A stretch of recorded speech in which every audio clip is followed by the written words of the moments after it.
Bismillahirrahmanirrahim. Assalamualaikum warahmatullahi wabarakatuh. Alhamdulillahirabbil alamin. Wassalatu wassalamu ala asrofil anbiya'i wal mursalin wa ala alihi wa ashabihi ajmain. Saudaraku sekalian, kita diciptakan oleh Allah, diberi kelebihan, salah satunya adalah akal pikiran, agar kita itu bisa berpikir atau memikirkan apa yang ada di diri kita ataupun sekitar kita,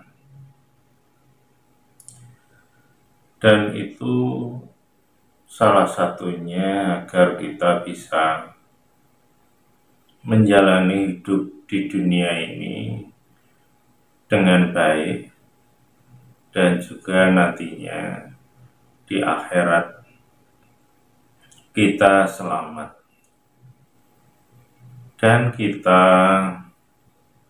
sama-sama ketahui kehidupan dunia ini yang semakin modern, maju, itu salah satunya ya memang karena akal yang Allah berikan kepada kita, sehingga yang dulunya tidak ada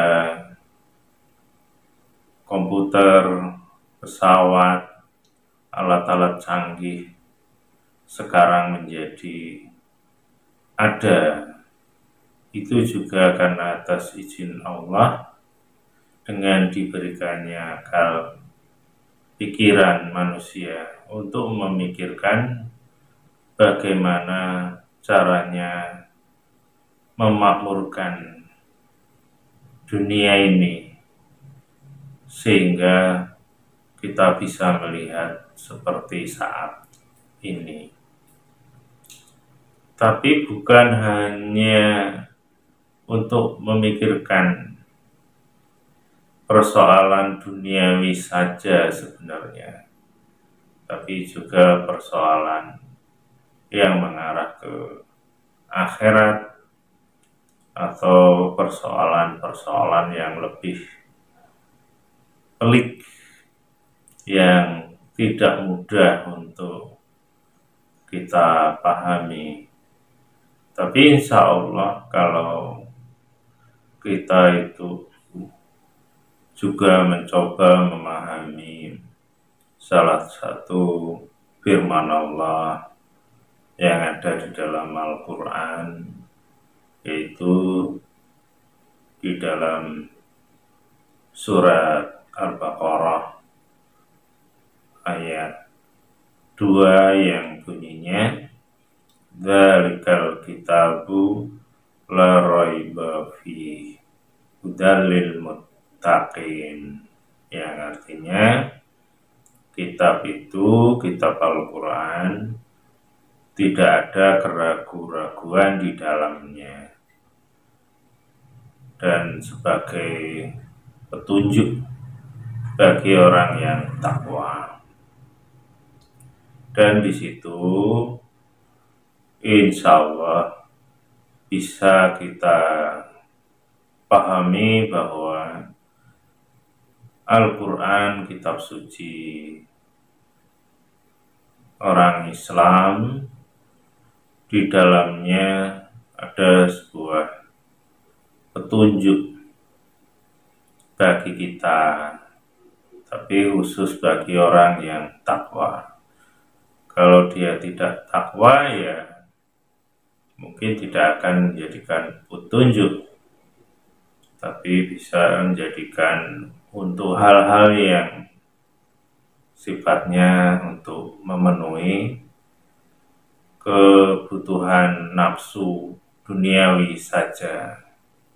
Ya umpamanya ada orang yang membaca Al-Quran dengan tartil, dengan lagu, sehingga suaranya bagus, memukau, dan mungkin sering diundang ke sana kemari untuk membaca Al-Quran, untuk didengarkan dengan suara yang merdu tadi, dan nanti dapat uang, umpama seperti itu. Ada yang hanya seperti itu, atau hanya sekedar ilmu tapi tidak pengamalan isinya umpamanya. Jadi seorang guru ngaji membaca Al-Quran dengan baik, dengan tajwidnya dan lain-lain, diajarkan ke orang lain, ya hanya sekedar mendapat imbalan, bayaran, tapi juga itu tadi tidak sampai isi Al-Quran itu diamalkan di dalam kehidupan sehari-hari. Nah, yang seperti itu boleh jadi itu tidak sampai ke tingkat Quran itu sebagai petunjuk untuk orang yang takwa. Karena orang yang takwa itu sudah dijelaskan di Al-Quran di beberapa tempat, yang di situ diantaranya ya dia mengerjakan sholat, juga bayar zakat, juga dia harus memberikan harta yang disukainya kepada orang-orang yang terdekat, umpama seperti itu. Dan masih banyak yang lainnya, ciri orang yang takwa. Nah, ini yang kesemuanya seharusnya ya kita lakukan. Jadi takwa itu tidak hanya sekedar bisa membaca Al-Quran, kemudian juga sudah sholat 5 waktu, puasa Ramadan, haji umpama. Tapi ada perintah-perintah Allah yang ada di dalam Al-Quran yang banyak yang harus kita usahakan, kita lakukan, sehingga kita menjadi orang yang takwa. Dan dengan ketakwaan itu insya Allah akan memberikan petunjuk bagi kita.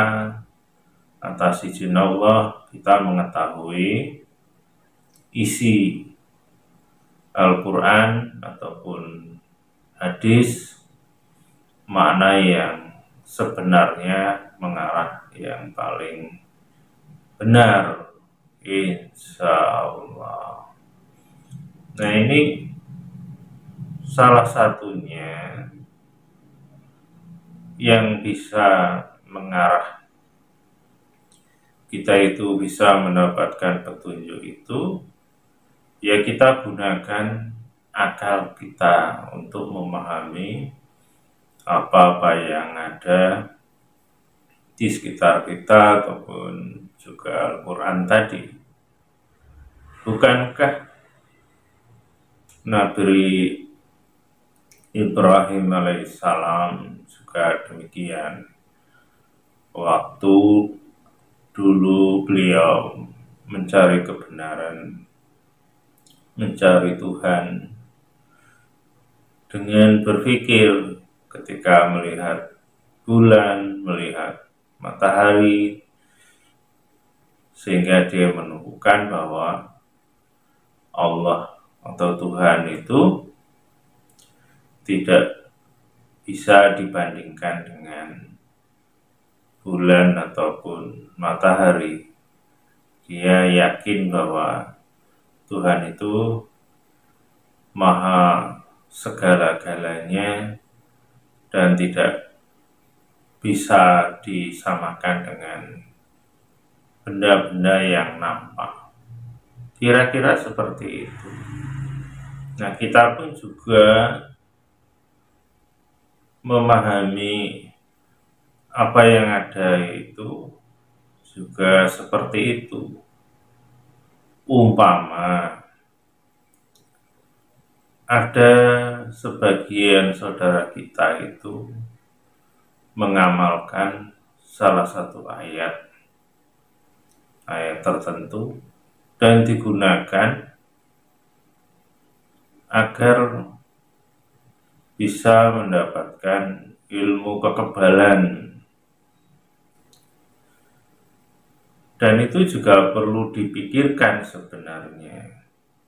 Ada apa membaca surat salah satu ayatnya, kemudian ingin agar dia mendapatkan semacam kesaktian dengan kebal tubuhnya, tidak mempan terkena senjata tajam.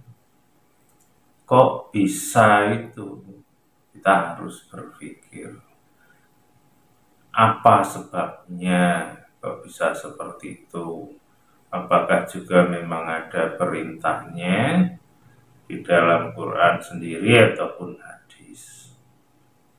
Kemudian ada juga dulu ada kawan yang ngasih tahu kalau ingin sesuatu yang terkait dengan wanita, ya namanya dulu masih remaja, agar wanita itu bangkit nafsu birahinya, dibacakan penggalan ayat dan dibaca 7 kali 1 napas. Kalau tidak salah seperti itu dulu. Dan itu nanti akan perempuan ini begini begitu. Nah, itu juga saya berpikir dulu, kok bisa firman Allah, ayat Allah yang mulia, yang baik, digunakan untuk hal-hal yang tidak terpuji, untuk ngerjai seseorang atau seorang wanita. Nah, ini kan ada yang janggal. Jadi kita ya harus berpikir, letak kesalahannya di mana? Kalau benar kok firman Allah digunakan seperti itu. Nah, inilah contoh ayat tadi, kok bisa digunakan untuk hal-hal yang sifatnya ya nafsu duniawi, dan itu tidak sesuai dengan firman Allah yang lain yang bunyinya, wa idza tuliyat alaihim ayatuhu zadathum imana. Yang itu potongan ayat yang intinya orang yang beriman itu kalau dibacakan ayat-ayat Allah tambah iman. Jadi seperti itu harusnya ayat Allah itu digunakan ya untuk petunjuk, sehingga dibacakan atau kita membaca bisa menambah iman, karena di dalamnya adalah sebuah kebenaran-kebenaran yang kemudian harus dilakukan di dalam kehidupan sehari-hari. Ya umpamanya ada ayat yang bunyinya wal kadhiminal ghaid, dan menahan marah. Nah itu kan harus diamalkan. Kalau ciri orang yang takwa itu adalah menahan marah, ya kita harus berusaha untuk tidak marah. Nah itu kan contoh. Tapi kalau yang dua ayat tadi, yang satu untuk ilmu kebal, yang satunya untuk mengerjai seorang wanita, naudzubillah, ya jangan sampai kita itu ya melakukan atau menggunakan ayat-ayat itu ya untuk nafsu duniawi. Tapi juga yang perlu kita pikirkan itu kenapa itu bisa terjadi, bisa terbukti. Karena dengan kita berpikir dengan baik, kita coba pahami, nanti akan ketemu. Insya Allah, kalau yang saya pahami itu kaitannya tentang tauhid, ketauhidan kita.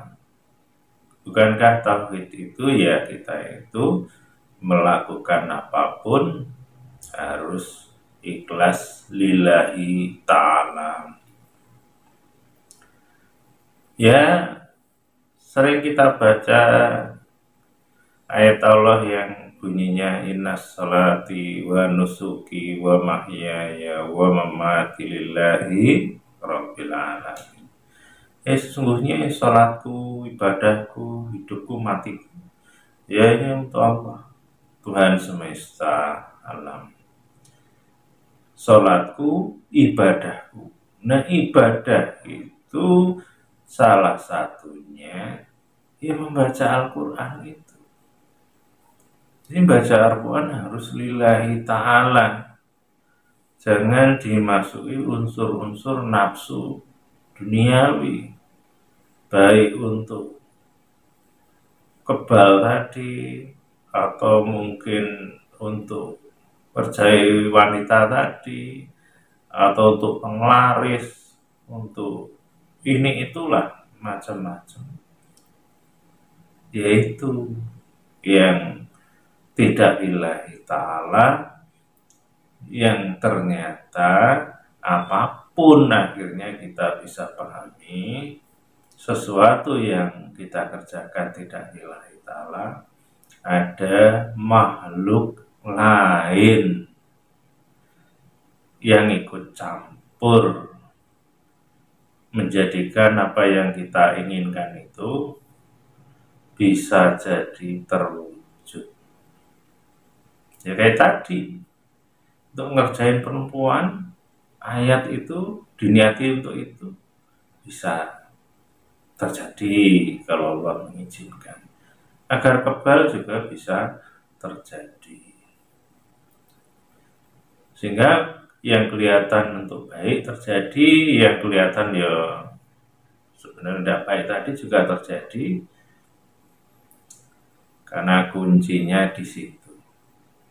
Tidak lillahi ta'ala. Jadi artinya itu sebagai gambaran atau contoh sebenarnya apa yang kita lakukan kalau tidak lillahi ta'ala, baik itu membaca Al-Quran, baik itu puasa, sholat, dan ibadah yang lain, nanti ada makhluk Allah yang lain yang tidak tampak, yang dia akan mengikuti orang yang melakukannya. Tapi kalau lillahi ta'ala, ya insya Allah. Ya seperti umpamanya membaca ayat-ayat tadi, tidak ada keinginan untuk ke situ, ya insya Allah tidak akan menjadikan orang itu kebal ataupun bisa melakukan hal yang lain yang sifatnya duniawi. Insya Allah seperti itu. Maka ini harus kita pahami betul, sehingga kalau kita sudah paham, bacalah Al-Quran karena Allah, jangan karena yang lain untuk hal-hal yang mengikuti hawa nafsu tadi. Dan umpamanya untuk mengusir jin umpamanya, yaitu juga sama niatnya, ya tidak lillahi ta'ala kalau kita niatnya untuk mengusir jin. Karena kalau sudah niatnya salah, nanti sama ada makhluk Allah yang lain yang ikut andil menjadikan kita itu bisa memiliki sebuah kekuatan yang sebenarnya itu kekuatan dari makhluk Allah yang tidak tampak. Karena ya yang saya contohkan tadi kan hanya salah satu atau dua, padahal banyak di sekitar kita, mungkin saudara kita itu yang mengamalkan ayat-ayat Allah untuk bermacam-macam yang tujuannya untuk duniawi. Bukan hanya baca Al-Quran, baca salawat juga demikian. Itu sebenarnya kan bagus. Baca Al-Quran bagus, kalau niat lillahi ta'ala menjadi amal soleh, sholawat juga demikian. Tapi ada yang menyalahgunakan sholawat untuk agar ini, agar itu, ya juga termasuk. Untuk ngusir jin juga ada yang dengan sholawat, untuk menarik benda gaib katanya juga pakai sholawat. Apa-apa sholawat. Itu kalau niatnya duniawi ya sama. Itu ada yang ikut campur, makhluk yang tidak tampak. Dan orang yang mengamalkan atau melakukan itu dia tidak tahu, tidak sadar bahwa sebenarnya itu ada makhluk yang lain yang ikut membantu. Karena ketidaktahuan itu dianggap itu dari kekuatan yang putih, yang benar, yang dari Allah. Dianggap seperti itu. Padahal itu ada makhluk yang ya tidak dibenarkan dia itu masuk ke tubuh seseorang. Sebenarnya seperti itu. Nah, ini yang harus kita ketahui. Maka kalau kita membaca Al-Quran ataupun sholawat ataupun zikir, lakukan dengan baik, dengan lillahi ta'ala, jangan untuk duniawi. Kalau itu duniawi, maka tidak akan menjadi amal soleh, paling hanya menjadi sebuah kesaktian atau penglaris ataupun keselamatan yang sebenarnya ya akan sia-sia nanti di akhirat. Karena di akhirat hanya bisa didapatkan dengan amal saleh lillahi ta'ala. Insya Allah seperti itu. Nah, ini saja yang bisa saya sampaikan. Mudah-mudahan ini bermanfaat. Kurang lebihnya mohon maaf, kepada Allah mohon ampun. Akhirul kalam. Assalamualaikum warahmatullahi wabarakatuh.